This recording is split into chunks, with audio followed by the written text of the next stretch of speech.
ही प्रेम हो, तुम ही करुणा हो, तुम ही प्रेम हो, तुम ही करुणा हो, तुम ही मोक्ष हो मेरे श्याम शिवा, तुम ही मोक्ष हो मेरे श्याम शिवा।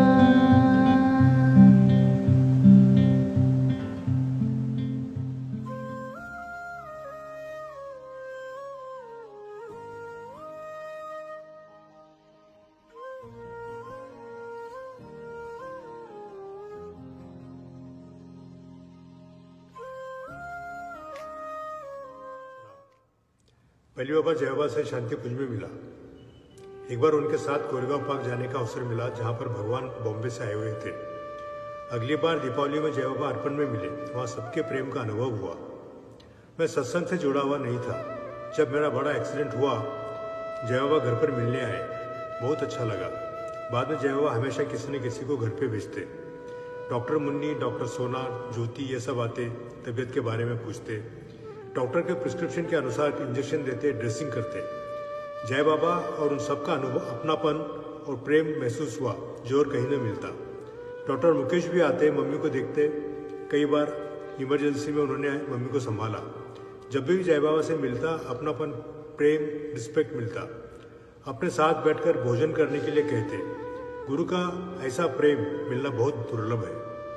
जय बाबा की वजह से सत्संग से जुड़ा, जीवन का लक्ष्य समझ में आया, सही गलत की पहचान होने लगी। गीता क्लास से जुड़ा। जय बाबा ने मंगलवार को आध्यात्मिकता के किसी विषय पर बोलने की सेवा दी। इसका सबसे ज़्यादा फायदा मिला। ज्ञान में गहराई में जाने लगा, चिंतन मनन होने लगा। ऐसा तभी संभव होता है जब गुरु की कृपा बरसती है। ज्ञान भी तभी समझ में आता है।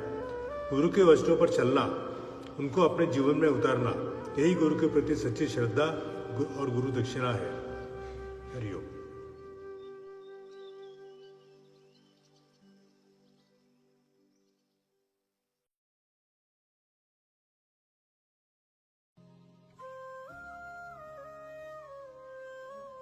एक बार मैं जब भी बैंक में काम कर रही थी तो मेरे को इतना रोना ही रोना आता था। और मेरे साथ में जो काम करने वाली एक लीला थी, वो जय बाबा से जुड़ी हुई थी। जब वो मुझको रोता हुआ देखती थी तो उसको बहुत बुरा लगता था। एक दिन 29 अप्रैल का दिन था, बड़े दादा का दिन। उस दिन बड़े प्यार से योगी उसको मनाते थे। तो उस दिन मेरे को लंच ब्रेक में वो जय बाबा के पास लेके आई और जय बाबा के पहला टाइम मैंने दर्शन किए। और उनको देख के ही ऐसे जैसे दिल में एक शांति आ गई। और उन्होंने बड़े प्यार से हमें बिठाया। उसके बाद में इस तरह से उन्होंने हमें खाना परोसा जैसे कोई बच्चों को काम से लौटने पे खिलाते हैं। तो इतना अपनापन, इतना प्यार पहले कभी अनुभव ही नहीं किया था। तो धीरे धीरे करके वो मेरे से पूछने लगे कि कहाँ रहती हो, क्या करती हो। जब मैंने उनको बताया मैं शांति कुंज में रहती हूँ, तो उन्होंने बताया कि मैं भी तो शांति कुंज में रहती हूँ। तो इसके बाद में इतना उन्होंने ऐसे आकर्षित कर लिया कि दूसरे दिन से मैं सुबह में बिना स्नान किए गाउन में ही उनके पास चली जाती थी। वो मुझे बिठाते थे, हालचाल पूछते थे। ऐसे धीरे करते करते उन्होंने मेरे को ज्ञान में भी आगे बढ़ाया। और मैं उनको हमेशा बोलती थी कि मेरे में तो बुद्धि कम है, मेरे को कुछ नहीं आता है। शायद उन्होंने इसीलिए अंदर से ये जान करके कि मेरे को इसकी ये कमजोरी दूर करने की है, उन्होंने मेरे से सब किताबें पढ़वाई। भागवत पढ़ाया, ज्ञान प्रकाश पढ़ाया, योग वशिष्ठ पढ़ाया, विवेक चूड़ामणि पढ़ाई और गीता पढ़ाई, अष्टावक्र गीता पढ़ाई। कोई भी ऐसा किताब नहीं था जो उन्होंने मेरे से नहीं पढ़वाया। शाम को सत्संग करवाया। और जो वो मेरे में अंदर में जो कमी थी कि मैं नहीं कर सकती हूँ, वो उन्होंने निकाल दी। ये उनकी इतनी महानता है कि किसी की भी कोई भी कमजोरी वो अंदर में रहने नहीं देते हैं। इसी तरह से जो परिवार में हमारी समस्याएं आती हैं, कोई कठिनाइयां आती हैं, हालतें आती हैं, तो उन्होंने वो इतनी आसानी से हमको वो फेस करवा दी। हर मोड़ पर वो इतना प्यार, इतनी सहनशीलता हमारे में भर देते थे कि कोई भी हालत आने पर हम घबराते नहीं थे। तो ऐसे गुरु जिन्होंने हमारे परिवार का भी बीड़ा उठाया, हमारा भी बीड़ा उठाया और सबको इतना प्यार दिया, हर हाल में, दुख में, सुख में। बर्थडे हो तो बर्थडे के दिन बच्चों के लिए आते थे, कोई ऐसी कठिनाई आती थी तो उसमें वो शामिल होते थे, बीमारी में, सब में उन्होंने साथ दिया। तो जो ऐसे गुरु हैं, ऐसे हमने कोई गुरु देखे नहीं हैं दुनिया में, जो कि पल पल हमारे साथ थे, हर बात में हमारे साथ थे। ऐसे गुरु को मेरा शत शत प्रणाम है, करोड़ करोड़ प्रणाम है। हम बहुत ही भाग्यशाली हैं जो हमको ऐसा गुरु मिला। धन्यवाद। तो मुझे तो लगता है कि जैसे एक प्रेम का अवतार इस धरती पे आया है और आज हम सबको प्रेम का दान देके, भक्ति का दान देके, ज्ञान का दान देकर हमारा रोम रोम तृप्त किया है। और जब हम आए तो कितने हम छोटे तो थे, कॉलेज में पढ़ते थे और मेरी ये भक्ति की यात्रा रामकृष्ण मठ से शुरू हो गई थी। लेकिन मैंने उस समय 2-3 ऐसे बुक्स पढ़े थे, उसमें मेरे को शारदा माता उसमें इष्ट करके लगा और बहुत उस समय के बाद में इतनी अंदर से रोना आता था, पुकार होती थी कि भगवान तू साकार में चाहिए, तेरे में साथ में रहूं, कुछ सेवा का मौका मिले। और सच में कैसे जय बाबा से मुलाकात हुई, अकेले भी आ जाते थे लोकमान्य नगर में, अपनी रोते हुए गोदी में बिठाते थे, पूछते थे, घुमाते थे, फिराते थे। और सच में जैसे शारदा मठ में मैंने कितनी बार बुलाया तो आए और फिर वो बोलते थे बाद में कि मैं इसको ना शारदा मठ से लेके आई हूँ। और उस समय मेरे को मन में था कि मैं जैसे सन्यास लूं और मन में था कि मेरे को साकार में मेरी माँ मिले। तो सब जैसे मुझे लगता कि इतना दिल पूरा हुआ, तृप्त हुआ कि सब कुछ इतना उस समय ऐसा इश्क होता था कि कॉलेज में भी पढ़ते थे लेकिन सब उनके पास आते भी थे, इतना प्यार करते थे कि हम शब्दों में कह भी नहीं सकते हैं। तो सबको ही अपना अनुभव है। और इस प्रकार जब वाटरगेट में थे तभी जय बाबा के पास आए, पहली बार मिलना हुआ था। और ताबू स्ट्रीट में जब सत्संग चला तो जय बाबा ने पूछा कि आज क्या चला सत्संग में। तो मैंने कहा जय बाबा आज ना नारद मुनि की बात चली और मुझे लगता है कि माया से बच के रहना चाहिए।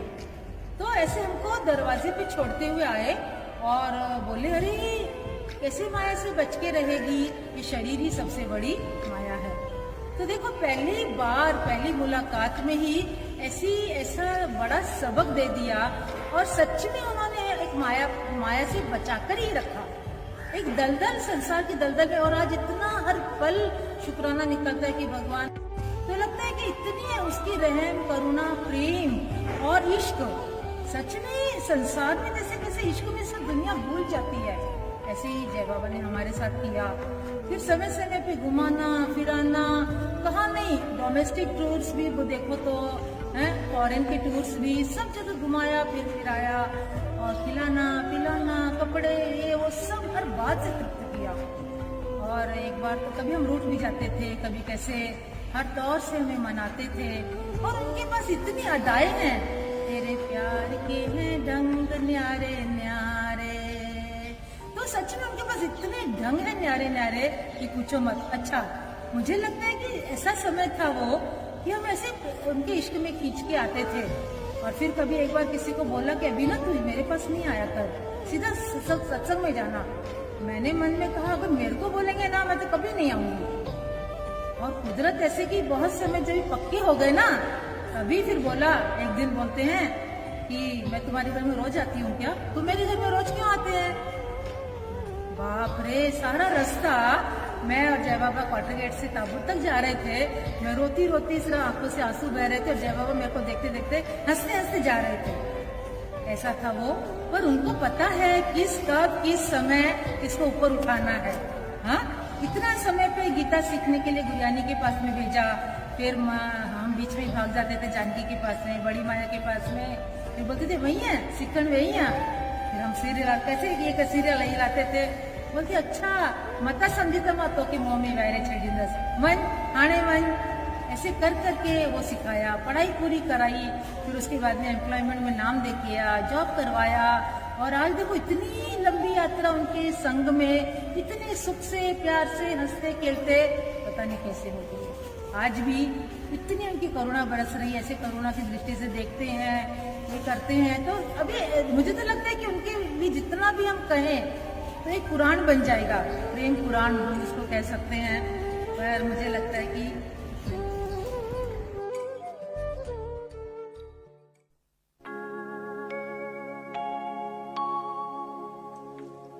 गुरु मातृ पिता गुरु बंधु सखा, तेरे चरणों में स्वामी मेरे कोटि प्रणाम।